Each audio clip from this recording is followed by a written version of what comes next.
Taste texture आ flavour पूरापूरी मटर पनीर बागी किंतु इटा गुरस रे बनाला पनीर नुहे। इटा होचे गुटे बहुत ही बढ़िया एकदम टेस्टी वेजिटेबल से बनाइबा पनीर देखाबार लगी पूरापूरी मटर पनीर भाई दिसुवा। ई रेसिपीटा खाइबार लगी बहुत बढ़िया लागसी। आउ जेन माने गुरस जिनिस नहीं खान बा पसंद नहीं करन तांकर लगी गुटे परफेक्ट रेसिपी दे। तो चलून आज ई रेसिपीटा बनामा जेनटा आमे खाई पारमा रोटी हो पूरी हो परोटा हो भात संगे। तो आज ई रेसिपीटा बनाबार लगी आमको नेबाके पड़वा गोटे लाउ। आउ देखुन मुई नहीं इटा गोटे कसी लाउ माने पूरा पाकल नहीं हितिबा कि पूरापूरी मंजी सरसर नहीं हितिबा एंता लाउ आमको नेबाके पड़वा। आउ लाउ के पहला भल भाबे धुईदेमा तापर छाँची देकरी छोट छोट खंड कर काटी रखमा। आउ देखुन छोट छोट पीसेस मुई नहीं गोटे कप आउ तार संगे ई कप माने गिना जेनटा गोटे सेट करके नेबे। तो देखुन इटा गोटे कप मुई नेला परे इटाके मापिकरी बाकी सब जिनिस में नेमा।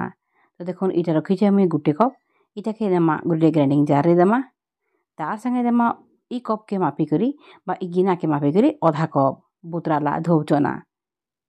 तार परे इते देमा टिके स्लाइड स्वाद अनुसार नून तार संगे देमा किछिटा मिसिया पतो फ्लेवर लगी। आउ तार परे मिर्चा देमा कच्चा मिर्चा नियो टेस्ट अनुसार इटा राग मिर्चा है तो हेति लगी मैं गुटे मिर्चा नहीं छे। तार परे ई सबके ग्राइंडिंग करके गुटे चिकन करके पेस्ट रेडी करमा बिना पैन दे करी। आउ देखुन एछंका मुई रखीचे गुटे छोट थाली टे आउ एछंका तेल देकरी थाली के रेडी कर देथिली आगरू। तार परे ग्राइंडिंग हिता सब बेटर के आमे इथे दे देमा आ बढ़िया के सेट कर देमा। तापर तक आमे स्टीम देमा। तो तार आगरू देखुन गुटे कढ़ई रे मुई रखीचे गुटे ग्लास पैन आ ई गरम पैन हे आसला बेल के एछंका आमे इथे देमा गुटे प्याज दुईटा पाता घंटा किछिटा लहसुन आ खंडे अदा आ इटा किछिटा काजू आ दु चारटा आलमंड तार संगे रखीचे सुखा मिर्चा आ ई सब के आमे इथे सिझवाल छाड़ी देमा। आउ से भितरे गुटे गिनाटे आमे सेट करमा जेनटा कि आमे मिक्सचरटा आमे थासनी रखीदेला से रासिनटा एछंगा आमे तार रखी देकरी आमे ताके स्टीम देमा जेनथरे कि जो जिनिस आमे देइछु माने मसला लगी से सब बढ़िया भाबे सिझी भी जीवा आ ए भितरे हमर एन मिक्सचरटा भी बढ़िया भाबे सिझी जीवा आ सेट हो जीवा। तो देखुन 5 ରୁ 10 मिनट गला परे बढ़िया भाबे एछंका हमर थाली रहियाने स्टीम दिया है पिठा बागीटा सिझी जाइके रेडी हो जाइए। आ देखुन साइड साइड टिके टिके छाड़ी भी देइछे माने बढ़िया भाबे एटा सिझी गलान। एछा एटाके बाहर कर देमा टिके ठंडा हवा छाड़ी देमा आ बाकी सब जिनिस आमे जेना सब सिझेइछु से सब के आमे ग्राइंडिंग करमा आ गोटे पेस्ट रेडी करमा। तो देखुन एछंगा ए भितरे हम ई मिक्सचरटा बढ़िया भाबे सिझी सारिछे। तो एछंगा आमे ताके काटिके रेडी करमा। तो पहला आमे पनीर रो हिसाब रे आमे छोट बड़ करी काटमा जेते आकार हमको पसंद हवा से हिसाब रे। देखुन केते बढ़िया भाबे इजिली कट भी हे आउछे आ केते सुंदर सिझीचे बोलिकरी छुरी रे भी नाय लागबार। तो देखुन सब आडू कट कर साला परे छोट छोट पीसेस करके आमे रेडी करमा। बेसी छोट नहीं करबे कि बेसी बड़ नहीं करबे टिके मीडियम के रखबे जेनथरे कि पनीर बाकी दिसुतबा ई जिनिसटा खाइबार लागि भी बढ़िया लागबा। बहुत सॉफ्ट बहुत बढ़िया एकदम हेल्दी रेसिपी टे निश्चित भाबे थरे ट्राई करूँ। और आज रेसिपी आपको यदि भल लगुचे बेले लाइक टे निहाती भावे करबे। तो नुआ करके जदि आइसन चैनल के बेले सब्सक्राइब करबा के ना भूलबे। आ देखुन ई सब के काटिकरी बाहर कराले कि सुंदर सुंदर छोट छोट खंड खंड होइकरी पिठा बागीट बाहरी आउचे माने बढ़िया भाबे सिझीचे जिनिसटा तार संगे केते बढ़िया दिसुचे। देखुन पूरा पूरी सॉफ्ट होइकरी रेडी होइचे एंता हेबा जेनथरे कि तरकारीटा बढ़िया के रेडी हेबा। तो हमर ई रेडी हो सारिछे तार परे आमे जिमा नेक्स्ट प्रोसेस के। आ देखुन मसलार पेस्ट लगे बोली जेना सिझे रखी सब छा ठंडा हो जाइए ई सब के ग्राइंडिंग कर पेस्ट रेडी करमा जेनटा कि हमर मसला हेबा। तो चलून एछा एटा रेडी करमा आ तार पर आमे जिमा रांधबार प्रोसेस के।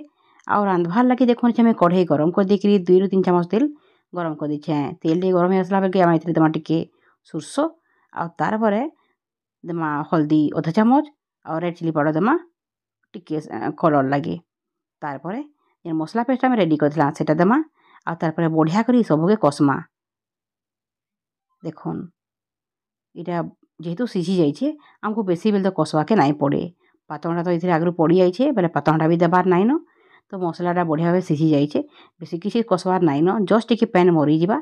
तार परे आमे बाकी सब जिनिस इधर देमा गैस फ्लेम के मीडियम रखिक टिके कषि देमा। इटा इधर काजू और बादाम भी अच्छे तो तरकारी टेस्टा माने झोलटा बहुत बढ़िया लागसी। तो देखुन एछंका मसलाटा बढ़िया भावे कषि ही आसला न एछंका आमे से दे देमा ग्रीन मटर इटा फ्रोजन मटर है आप चाहिए बेले फ्रेश मटर भी देवे जेनटा कि टिके आगरू सिझी देथिबे। मुई जेहेतु ये फ्रोजन मटर दउछे हेते डायरेक्ट दीछे ଏଇଟାକେ ଆଗରୁ ନାଇଁ ସିଝେଇ। ତାପରେ ବଢ଼ିଆ ଭାବେ ମସଲା ସାଙ୍ଗେ ଏଇଟାକେ ବି କଷି ଦେଲା ପରେ ଟିକେ ଟିକେ ସିଝି ଆସ୍ବା। ତାପରେ ଆଉ ଟିକେ ପାନ୍ ଦେଇକିରି ଆମେ ଏଇଟାକେ ଟିକେ ସିଝାମା, ଯେନ୍ଥିରେ କି ବଢ଼ିଆ ଭାବେ ମଟରଟା ସିଝିଯିବା। ଆଗରୁ ଆମର ଯେନ୍ ପନିର୍ ବନିଥିଲା ସେଟା ତ ସିଝି ଯାଇଛେ ଆଉ ବଢ଼ିଆକେ ରେଡ଼ି ହେଇଛେ, ତ ଆମକୁ ଏତେ ସିଝାବା ବି ନାଇଁନ, ତ ଖାଲି ମଟରଟା ସିଝିବାର୍ କଥା। ତାରପରେ ଆମେ ଏଥିରେ ସ୍ୱାଦ ଅନୁସାରେ ଦେମା ନୁନ୍ ଆଉ ଗରମ ମସଲା ଦେମା 1 ଚାମଚ, ଆଉ ତା ସାଙ୍ଗେ ଫ୍ଲେଭର୍ ଲାଗି ଦେମା କସୁରୀ ମେଥି। ତାପରେ ବଢ଼ିଆ ଭାବେ ସବୁକେ ଘାଣ୍ଟି ଦେଇକିରି ଆମେ ମିକ୍ସ କର୍ମା। ଆଉ ତାପରେ ଦେଖୁନ୍ ଗ୍ୟାସ୍ ଫ୍ଲେମ୍କେ ମିଡ଼ିୟମ୍ ରଖିକିରି ବଢ଼ିଆ ଭାବେ କଷଲା ଭିତରେ ଇ ଚନାଟା ବଢ଼ିଆ କରି ସିଝି ଯାଇଛେ ଆଉ ଟିକେ ଟିକେ ସୁନ୍ଦର ମାନେ ଟେଷ୍ଟି ଟେଷ୍ଟି ଦିଶଲାନ। ଆଉ ଏଛେନେ ଦେଖ୍ମା ଇ ଯେନ୍ ପନିର୍ଟା ଆମେ ବନେଇଥିଲା ସେଟାକେ ଆମେ ଏଥିରେ ଏଡ଼୍ କର୍ମା ଆଉ ଏକଦମ୍ ହାଲ୍କା ହାତେ ଧୀରେ ଧୀରେ କରି ଘାଣ୍ଟିବେ। କାକରି ବହୁତ ହି ସଫ୍ଟ ହେଇକିରି ଇ ଜିନିଷଟା ବନା ହେଇଛେ, ବେଲେ ଘାଣ୍ଟି ଦେମା ଯଦି ଜୋର୍ସେ ବେଲେ ପୁରାପୁରି ବିଲିଯିବା। ତ ଏଛେନେ ବେଶୀ ନାଇଁ ଘାଣ୍ଟିକିରି ଆମେ ଏଥିରେ ଦେମା ପାନ୍। ଚାହିଁବେ ବେଲେ ଆପଣମାନେ ଏଥିରେ ଗରମ ପାନ୍ ବି ଦେବେ, ଯେନ୍ଥିରେ କି ବେଶୀ ବେଲେ ଫୁଟ୍ବାର୍କେ ବି ନାଇଁ ପଡ଼େ। ତ ଗ୍ୟାସ୍ ଫ୍ଲେମ୍କେ ମିଡ଼ିୟମ୍ ରଖିକିରି ପାନ୍ ଦେଲା ପରେ ସବୁକେ ଧୀରେ ଧୀରେ କରି ଏନ୍ତାକି ଘାଣ୍ଟିକିରି ମିଶାମା, ଯେନ୍ଥିରେ କି ବଢ଼ିଆ କରି ତରକାରୀଟା ରେଡ଼ି ହେବା। ଦେଖୁନ୍ ମଟର ପନିର୍ ଦେଖ୍ବାର୍କେ ଦିଶୁଛେ ଯେନ୍ତା, ପୁରାପୁରି ତାର୍ ଟେଷ୍ଟ ଆଉ ଟେକ୍ସଚର୍ ଫ୍ଲେଭର୍ ବହୁତ ହି ବଢ଼ିଆ ପୁରା ମଟର ପନିର୍ ବାଗିର ହେଇଛେ ବି। ଗ୍ୟାସ୍ ଫ୍ଲେମ୍କେ ମିଡ଼ିୟମ୍ରୁ ଟିକେ ହାଇ ରଖିକିରି ବଢ଼ିଆକେ ସବୁକେ ଫୁଟାମା। ଆଉ ଦେଖୁନ୍ ଫୁଟ୍ଲା ପରେ ମଟର ପନିର୍ ଆମର୍ ରେଡ଼ି ହେଇସାରିଛେ। ଗରମ ଗରମ ଭାତ୍ ହଉ କି ରୁଟି ହଉ କି ପରଠା ସାଙ୍ଗେ ଖାଇବାର୍ ଲାଗି ପୁରାପୁରି ପରଫେକ୍ଟ ରେସିପିଟେ। ଯେନ୍ମାନେ ଗୁରସ୍ର ଜିନିଷ୍ ପସନ୍ଦ ନାଇଁ କରନ୍ ତାଙ୍କର୍ ଲାଗି ଇଟା ଗୋଟେ ପରଫେକ୍ଟ ରେସିପି। ଲାଉ ଏଛେନ୍କା ମିଲୁଛେ ପୁରାପୁରି ଫ୍ରେଶ୍ ଫ୍ରେଶ୍ ଲାଉ, ତାର୍ ସାଙ୍ଗେ ଗ୍ରୀନ୍ ମଟର। ତ ନିଶ୍ଚିତ ଭାବେ ଥରେ ଟ୍ରାଏ କରୁନ୍ ଆଉ କେନ୍ତା ଲାଗ୍ଲା କମେଣ୍ଟ ସେକ୍ସନ୍ରେ ଜଣା। ଆଉ ରେସିପିଟା ଯଦି ଭଲ୍ ଲାଗ୍ଲା ଲାଇକ୍ଟେ ନିହାତି ଭାବେ କରୁନ୍। ଫେର୍ ପଡ଼୍ମା। ଜୁହାର୍।